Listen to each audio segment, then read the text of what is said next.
Hello, welcome to Men's Media. We are here in Prampram at the Prampram Homo Festival, and we happen to have an executive of the NDC, and we want to have some short interview with him. I will let him introduce himself, but we will continue. Welcome, sir. Please, can you introduce yourself? My name is Fix Nanayao Kena, a constituency executive member of the Ningo-Prampram Constituency, who is solely in charge of the youth. Okay. So, I being in charge of the youth, I'm sure you are ready and prepared for the upcoming election. Sure. We So- are poised for victory, so we are prepared. You are sure of victory. Of course. What shows that you are prepared for victory? Oh, a lot shows. I think that this is the first time we have had in this country a youth manifesto, which was launched purposely to solve the youth problems in this country. So I speak for the youth. I represent the youth in my constituency. I feel that it's unprecedented. And for a party to to focus on the youth by drafting a proposal specifically for the youth, you should know that the party is ready for victory. You have been campaigning in this constituency for the upcoming election. What do you think are some of the problems that the youth tells you they face that you think you can solve in the upcoming election? Oh, basically it's unemployment. Statistics tells us that there are about 1.9 million young Ghanaians who are idle, who are not trained, who have no or absolute nothing to do.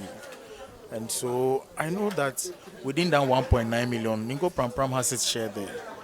And so unemployment is our major problem. But unemployment is still the work of the central government to create employment. We heard of one district, one factory. We heard of planting for food and jobs. We heard of NAPCO. But what is the story now?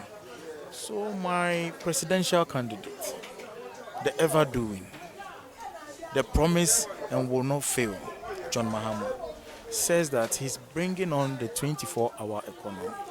And we, the youth wing, have accepted and is ready to go along with him because we believe in the 24-hour economy.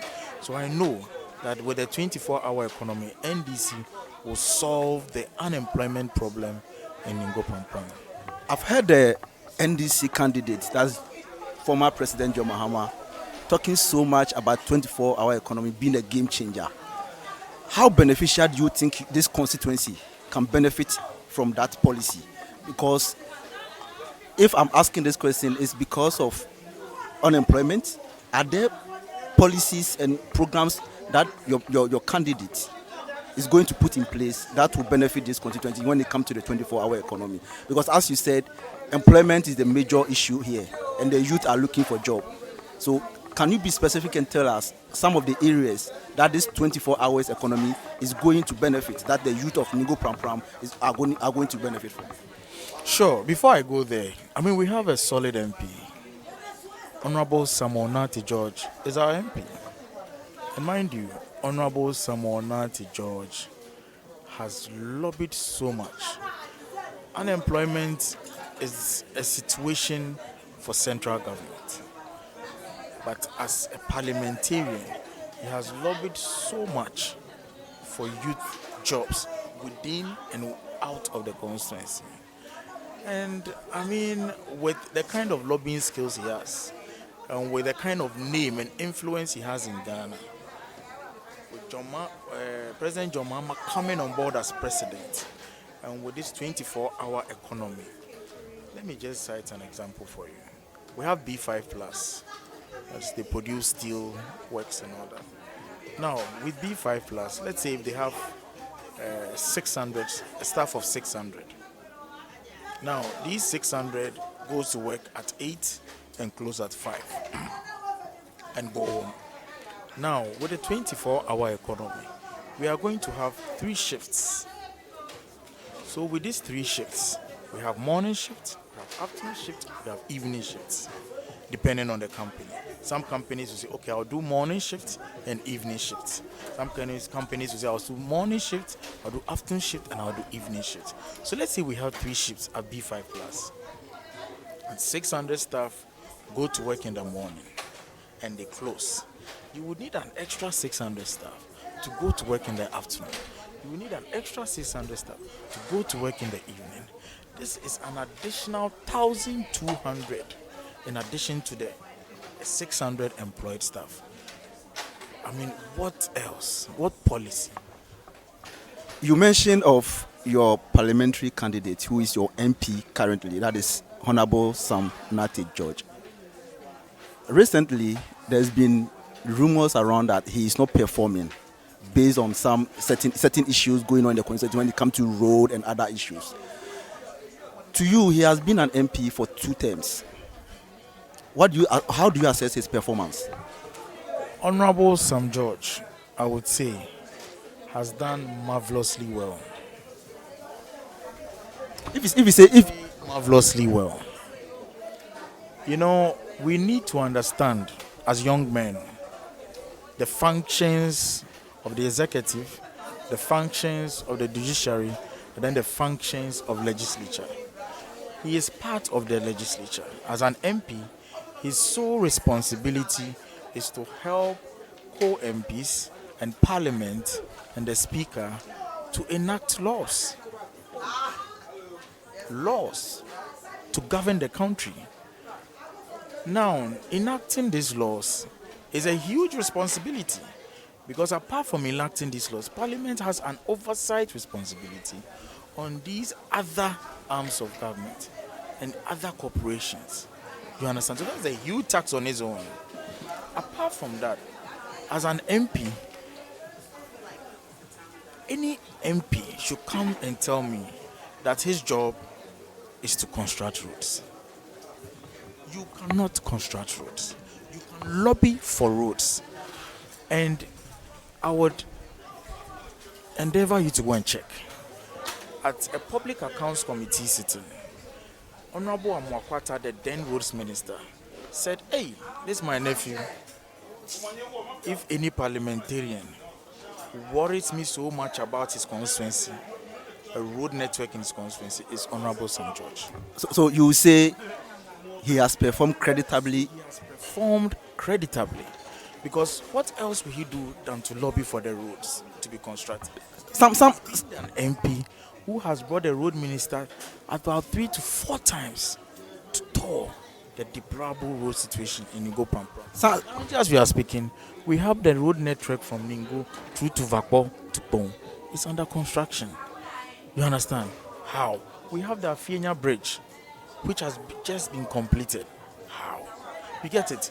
And so, if you hear critics, and criticism is good, well, but if you hear critics like the MPP or the MPP in Ningo-Prampram saying he's not performing well, it's a question mark. Because honestly speaking, we are in a constituency where our districts, all districts in Ghana, were ranked by the regional coordinating council. And Ningo-Prampram district was second to last. Wouldn't that be because of the performance? Is he the DC? He's not. So he's not a DC, so you won't blame him much. He's not a DC. He's not a representative of the president. Some DC is the representative of the president. And so if you don't want to see the president in your district, it's the DC. So you put the blame on the DC instead of the MP? I will put the blame on the DC when it comes to developmental projects. But some roads. And it's funny. The other day I had an encounter with one of my MPP brothers, and I said, look, it's been 8 years. Let's say it's been 8 years, because it's barely how many months down the line. You have not cut salt for one single school block.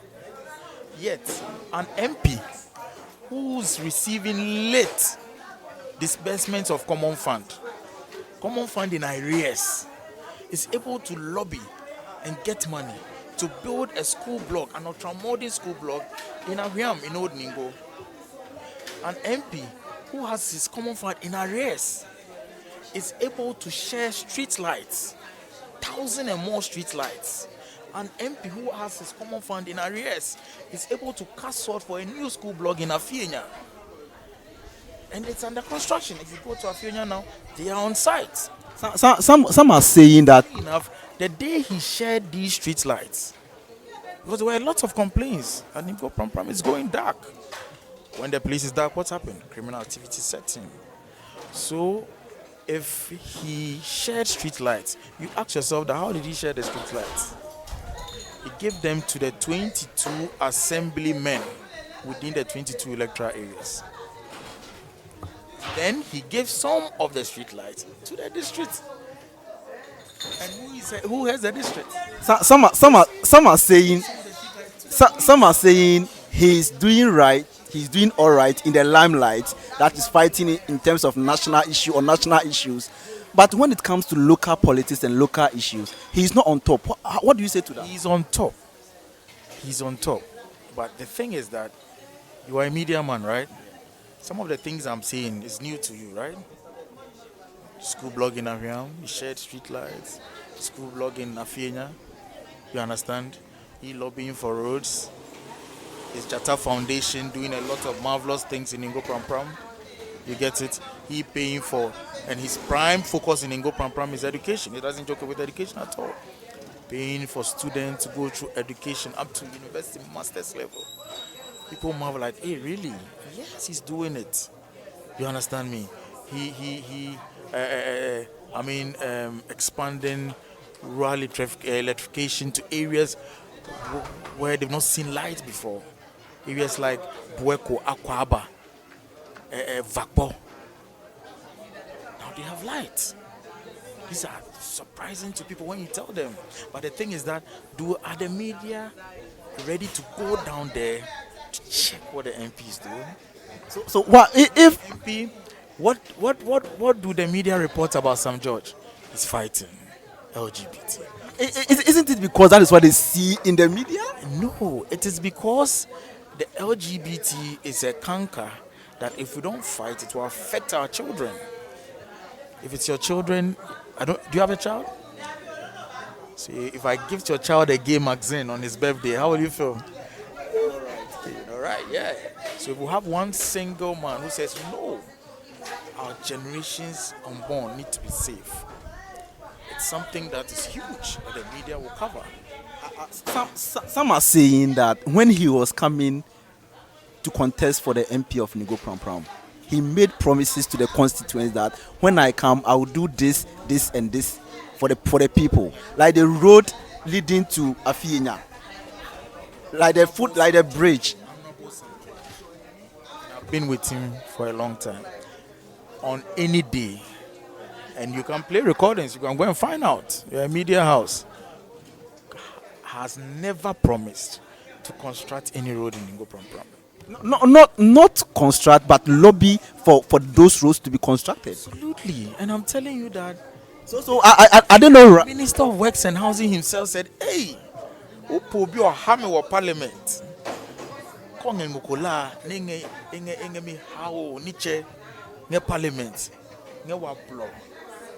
This Honorable Sam George.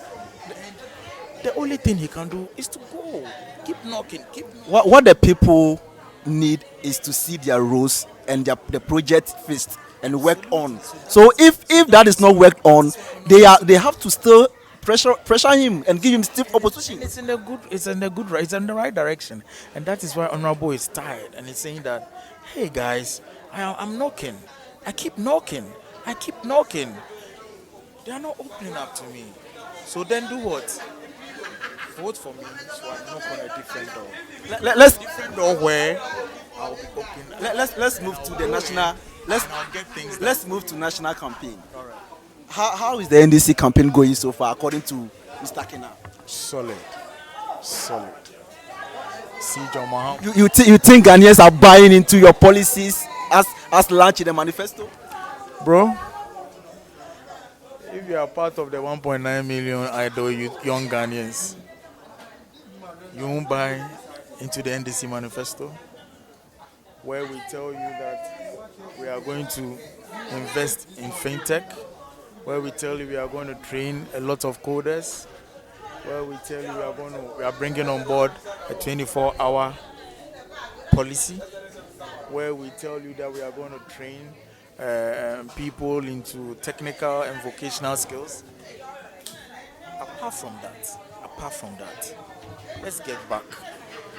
What is the story of planting for food and jobs? How much was spent on planting for food and jobs? What is the results? How many people have been Mr. Kina, what do you say to people who say the John Mahama that is coming? You have seen him before. He has been president before. You hear your opponent say these things about him. What do you has been president before, and John Mahama has been vindicated. And a lot of Ghanaians say this. How much is a tin of milk now? Look at our young ladies. They can't stay in school because they can't purchase sanitary pads. Sanitary pads that was bought 4 cedi, 5 cedi, 7 cedi. Now sanitary pad is 25 cedi. Do you understand me, my brother? How much? How much is a ball of kenke? Now, if you have 10 cedi, it's difficult to eat a good meal. Mr. Kina, as you are bringing our discussion into a close, let me tell you something, my brother. John Mahama. Go to the Terminal 3, right? Good. I guess when you go there, you have security men there. I guess when you go there, you have officers working there. That is employment, right? When you go to the port expansion, he did that. I guess there are people working there. That is employment. They are being paid salaries. They are paying taxes, right? When you get to the expansion of Rich, there are nurses there, there are doctors there. When you get to the University of Ghana Hospital, there are I think if nurses, there are doctors. I think if I leave you, you are going to mention most of the projects and policies that John Mahama initiated and completed when he was in office. Well, those are policies that you have John Mahama mention when he asked. If they were not much, you would have allowed me, but they are a lot, right? Well, because of time, I will let us still come back to one last issue before we go. How do you assess your chances? It's just about 100 days or less to general election 2024 on December 7. What do you see the chances of NDC being? The chances of NDC, it's bright. You believe you will win? We are winning hands down. The only thing we are asking is for the president to accept and be ready to hand over power. Will you say the same thing about your candidate, Sam George? That he will win Ningo-Prampram and continue? That is a done deal. Sam Jata George. You are sure about that? Oh, blame Matessa. You are sure about that? Oh, I blame Matessa. You are sure? You you mean it is done? You understand? We are telling the EC boss, Jean Mensa, to at least know that she's a Ghanaian first. And if you are a Ghanaian, you have to go about your duties well as a Ghanaian. So I'm asking her to go about her duties well. And going about her duties means being fair, being honest, and making sure that everything that happens on election day, during and after, even before, should be in the best interest of Ghanaians. Your last words for Ningo-Prampram constituents. What will you say to them as they go into this upcoming election? Oh, Ningo-Prampram constituents. Fix NDC executive in charge of the youth. I'm charging the youth to wake up, to stand up, to defend themselves as youth. And when I say to defend themselves against hunger, to defend themselves against joblessness, to defend themselves against neglect, and to defend themselves when they get to the ballot box. Because that is the only way that we can tell the president and the ruling government that we are tired, we are fed up.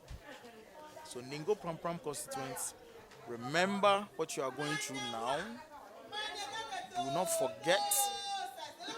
Know what John Mahama did when he was president and what he has promised to do when he comes back. Understand the consequences of what we are going through and what it means for your children's children.